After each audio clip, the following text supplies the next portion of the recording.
दूसरे आते हैं बर्बरीक। अब बर्बरीक कौन था? बहुत कम लोगों को पता होगा कि बर्बरीक कौन था। बर्बरीक घटोत्कच का बेटा था। अच्छा। बर्बरीक घटोत्कच के बेटे थे और वो भी बहुत ही ज्यादा मायावी, बहुत उससे भी ज्यादा 10 गुना, 1000 गुना ज्यादा, 10 गुना भी नहीं 1000 गुना ज्यादा बहुत ताकतवर थे। उनके पास में 3 तीर थे जो उन्होंने जीते थे, जिससे वो समस्त पूरी सृष्टि में मतलब सृष्टि को खत्म कर सकते थे एक ही बार में। ऐसा था उनके पास में।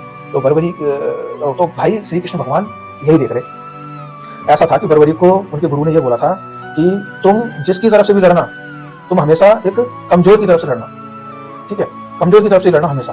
तो अब उनको ये समझ में इतना था नहीं, उनको तो भैया ये था कि जो हारेगा मैं उसी के साथ लड़ूंगा। अब हो क्या रहा था यहाँ पे, जैसे कि कौरव हार रहे थे तो कौरव की तरफ पहुंच जा रहा था, पांडव हारे थे तो पांडव की तरफ। तो इस तरीके से इस युद्ध का तो कोई परिणाम ही नहीं निकलता, बस एक दूसरे को मारते थे। और ज्यादा घाटा हो रहा था, ज्यादा जो लॉस हो रहा था वो हो रहा था पांडवों का। उनकी कम सेना, क्योंकि पांडवों के पास में तो वैसे ही बहुत कम मतलब महारथी थे, महारथी बहुत कम थे उनके पास में।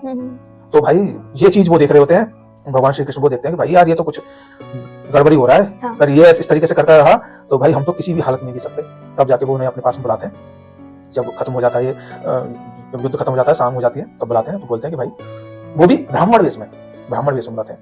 तो बोलते हैं कि तुम बहुत अच्छा कर रहे हो, बहुत मैं तुम्हारे को देख रहा हूँ, तुम बहुत अच्छा कर रहे हो, हैं, तुम्हारे पास तो बहुत ताकत है, मुझे भी अपनी ताकत का थोड़ा सा नजारा मुझे भी दिखाओ, मुझे भी तुम ताकत का थोड़ा सा नजारा मुझे भी दिखाओ। तो ब्राह्मण होता है तो वो कहते हैं अच्छा तो लो, मैं इस एक तीर से ये जो वहीं पे पीपल का पेड़ होता है जस्ट पास में, तो वो क्या करते हैं कि भगवान श्री कृष्ण ना पहले से वो पीपल के पेड़ का पत्ता तोड़ के अपने पैरों के नीचे रख लेते, एक पत्ता तोड़ के। तो वो बोलते हैं कि क्या तुम इस पीपल के पेड़ के पत्तों को चढ़ा सकते हो एक ही तीर से?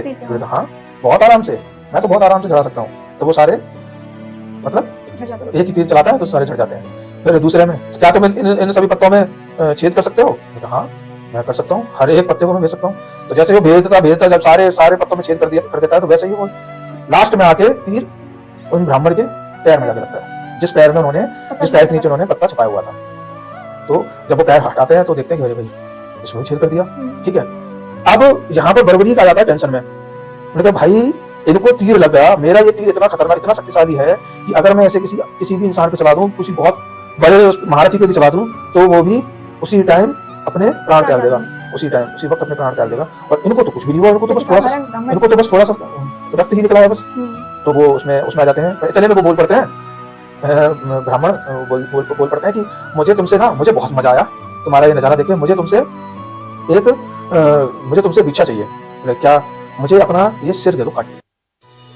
तो वो बोलता है कि मैं सिर तो मैं दे दूंगा भगवान, लेकिन पहले आप कृपया करके आप अपने असली रूप में आइए, क्योंकि मुझे पता है कि एक आम ब्राह्मण मेरे इस तीर का सामना नहीं कर सकता, और आपने जो ये कर लिया है तो आप कोई आम तो हो नहीं, आप पक्का कोई दिव्य पुरुष हो।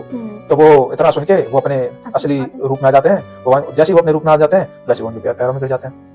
तो बोलते हैं मेरा शीश तो आपका ही है, आप जब चाहो तब काटो, लेकिन मेरी आपसे बस थोड़ी सी जो मेरे अंदर एक जो इच्छा है वो ये है कि मैंने बहुत मेहनत करके मैंने बहुत कुछ सीखा, मैं इतना बड़ा मैं योद्धा बना, मैं पराक्रमी बना, मैंने बहुत सारी चीजें मैंने त्याग भी करी, लेकिन मेरे इन सब चीजों को अगर आप अभी जैसे बोल रहे हो कि मेरा शीश आपको चाहिए, अब मैं आपका शीश काट के दे देता हूँ, तो मुझे आने वाले समय में मुझे कौन याद करेगा? तो वो बोलते हैं कि मैं इसके लिए तो मैं वरदान देता हूँ, भविष्य में कलयुग में आने वाले टाइम में जब भी किसी की हालत ऐसी हो जाएगी, बिल्कुल अपनी जिंदगी से हताश हो जाएगा और वो तुम्हारे दरबार में आएगा, तो वो वहां से एक सहारा लेकर ही जाएगा। तो मैं आने वाले टाइम में हारे का सहारा के नाम से भी जाना जाएगा।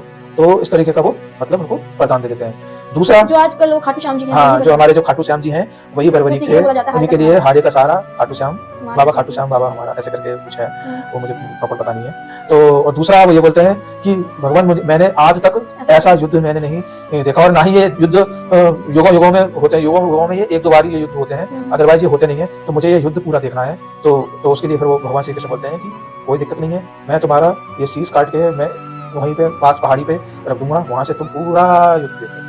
तो ये थे बर्बरीक, जिनको आज हम खाटू श्याम जी के नाम से जानते हैं। तो इस तरीके से ये बने, बहुत ताकतवर थे, और उनको बहुत वो लगता भी है भगवान श्री कृष्ण को कि मैंने कितना बड़ा वो करा, क्योंकि वास्तव में अगर भगवान श्री कृष्ण नहीं होते पांडवों की तरफ में और वो ये छल नहीं करते, अगर नहीं होता तो पांडव हारते ही हारते, कोई चांस ही नहीं था कि पांडव जीत जाए।